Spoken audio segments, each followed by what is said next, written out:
ହଇରେ ଘରର ବଡ଼ ପୁଅ ମାନେ ତମେ ଆଗରୁ ଏମିତି ସରଳିଆ ଥାଅ ନା ଏଇ ସ୍ତ୍ରୀ ଆସିଲା ପରେ ଯାଇକି ଏତେ ସରଳିଆ ହେଇଯାଅ? ଯାହା ହେଲେ ବି ତମେ କୁହ ଘର କରିଥିଲେ ପଥର ପଡ଼ିଲେ ସହି। କିରେ ଫୁଲ ପଡ଼ିବନି ମୁଣ୍ଡ ଉପରେ, ପଥର ପଡ଼ିବ ତମମାନଙ୍କୁ ବାହା ହେଲେ? ଯାହା ହେଲେ ପୁଣି ସବୁ ସହିବାକୁ ପଡ଼ିବ। ଯଦି ବାଇଚାନ୍ସ ଭୁଲରେ କିଛି କହିଦେଲ ତାହେଲେ ସାଙ୍ଗେ ସାଙ୍ଗେ ଯିବାକୁ ପଡ଼ିବ ଭୁଲ ମାଗିବାକୁ। ଭୁଲ ବି ମାଗିବେ ସ୍ତ୍ରୀମାନେ। ସ୍ତ୍ରୀକୁ ନେଇକି ସାଙ୍ଗ ହେଇକି ଚାଲିବ ପଥରକୁ ଧରିକି। ଓଜନିଆ ପଥର ନା, ତମେ ମୁଣ୍ଡେଇ ପାରୁନଥିଲ, ସ୍ତ୍ରୀ ଆସିଲା ଭାଗ ଭାଗ କରିକି ମୁଣ୍ଡଉଛ। ହଁ, ଏମିତି ପଥର ବହିବା ଚକ୍କରରେ ନିଜେ କେତେବେଳେ ପଥର ହେଇଯାଉଛ ନିଜେ ବି ଜାଣିପାରୁନ।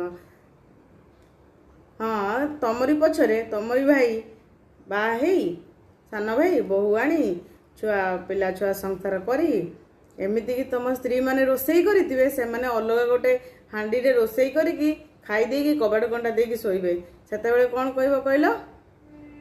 ହଉ ସେ ରାନ୍ଧିଲେ ତମେ ଯଦି ରାନ୍ଧି ଦେଇଛ ତାହେଲେ ଭାତକୁ ପଖାଳି ଦିଅ, 2 ଦିନ ଖଣ୍ଡେ ରଖିକି ପଖାଳ ଖାଇବା।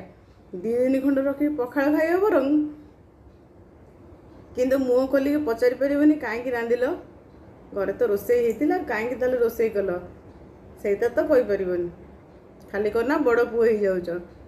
ହଁ, ସରଳ ଉଦୟ, ଭାରି ସରଳିଆ, କିଛି ଜାଣିନ ତମମାନେ। ସ୍ତ୍ରୀ ଆସିଲା ପରେ କହୁଛ କ'ଣ କି ଆମେ କେବେ ଜାଣିନଥିଲୁ, ମୋ ବାପା ମା, ମୋ ଭାଇମାନେ ଭଉଣୀମାନେ ଏମିତି ସବୁ ବଦଳି ଯିବେ ବୋଲି। ତମେ କିଛି ଜାଣିନଥିଲ।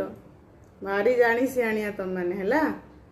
ବଡ଼ ପୁଅ ଯାକ ଯେତକ ସବୁ ବଦମାସ, ତମର ବଦମାସ ଗୁଣ ଏଇଟା ଗୋଟେ। ଜୟ ଜଗନ୍ନାଥ।